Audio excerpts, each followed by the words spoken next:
சிறகடிக்க ஆசை சரியில்ல. அடுத்து வரை பேசல்ல. நம்ம விஜய் இருந்துட்டு, இதுக்கு மேல நான் இந்த வீட்ல இருக்க மாட்டேன்னு சொல்லிட்டு, அவங்களுடைய பேக்க எடுத்துக்கிட்டு அங்கருந்து வந்துடுறாங்க. அதுக்கு அடுத்ததா வந்து பார்த்தீங்கன்னா, சுதாலாம் இருந்துட்டு, "என்னங்க இப்படி ஆயிடுச்சு?" அப்படின்ற மாரி சொல்லிக்கிட்டு இருக்காங்க.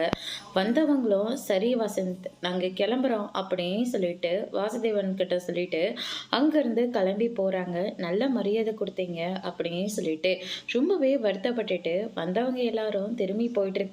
அதுக்கு அடுத்ததா வந்து பார்த்தீங்கன்னா, இந்த அம்மாவால நம்மளுடைய மரியாதை எல்லாமே போயிடுச்சு அப்படின்னு சொல்லிட்டு, வாசுதேவன் வந்து பயங்கர கோவத்துல இருக்காரு. அதுக்கு அடுத்ததா வந்து பார்த்தீங்கன்னா, நம்ம விஜயா இருந்துட்டு, ஏதோ வழி இல்லன்றதுனால தான் நான் இங்க வந்தேன். ஆனா அதுக்காக நீங்க இப்படியெல்லாம் செய்வீங்களா என்ன?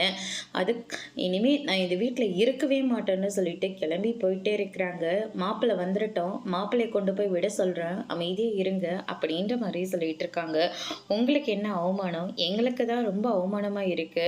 வந்தவங்க எல்லாரும் எங்கள எப்படியெல்லாம் பேசுனாங்கன்னு தெரியுமா? எல்லாத்துக்கும் காரணம் நீங்க மட்டும் தான் அப்படின்ற மாரி சொல்லிக்கிட்டு இருக்காங்க.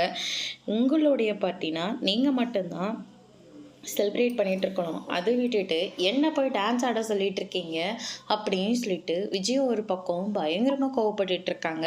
டான்ஸ் ஆடுறதுல என்ன? நீங்க என்ன குறைஞ்சா போயிடுவீங்க, அப்படின்னு சொல்லிட்டு பயங்கரமா கோவப்பட்டுட்டு இருக்காங்க.